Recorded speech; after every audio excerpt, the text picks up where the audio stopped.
At first glance, you might think Westdale Secondary's developmentally delayed students work in silos, with specific tasks designed for each student's special needs.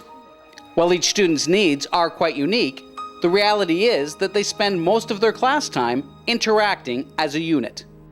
One of the skills and challenges in a DD class or special class, because we have so many needs and so many different students here, is to have them operate as a class properly. So we have their individual needs, which we think about and accommodate through various activities. But then we also kind of center those around a common activity. So everyone is going towards the same idea, the same goal, or the same lesson, but they're all achieving it in their own and different ways. The class begins each day with a routine that is designed to promote interaction in class and at home. All right. Abby, how was your night? Is there anything you'd like to share with us, Abby? I always ask the students good morning, and they say good morning back, or they say good morning in their own way back to me. It could be a wave, it could be a head nod, whatever is appropriate for them. And I want them to recognize me, and I recognize them. We go over the date. We go over simple things like that. And then I ask them simply, how was your night last night? What did you do? Last night, my father was named CD. Oh my, so did I. And last night, I'm cleaning my house. Good.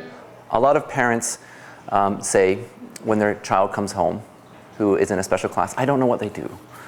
And if they have the ability to communicate, whether through signs or verbally, the ability to recall information is good. And we practice that. So I'm asking them what they did at home, and hopefully they're building up those skills to say, when they're asked, well, what did you do at school today? They're able to give that answer too. Regular field trips give the students an opportunity to interact in their community.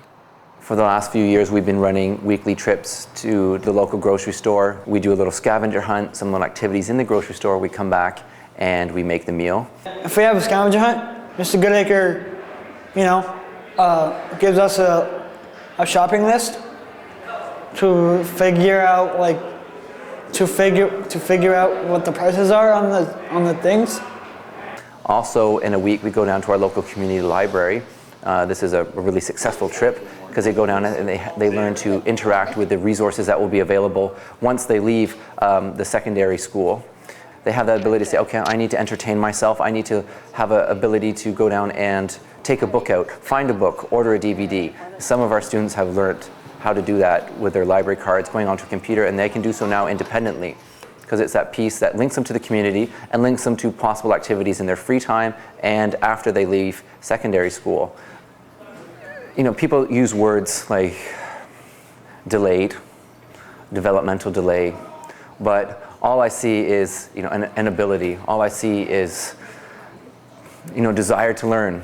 I have a great time in this class, and I wouldn't trade it for anything.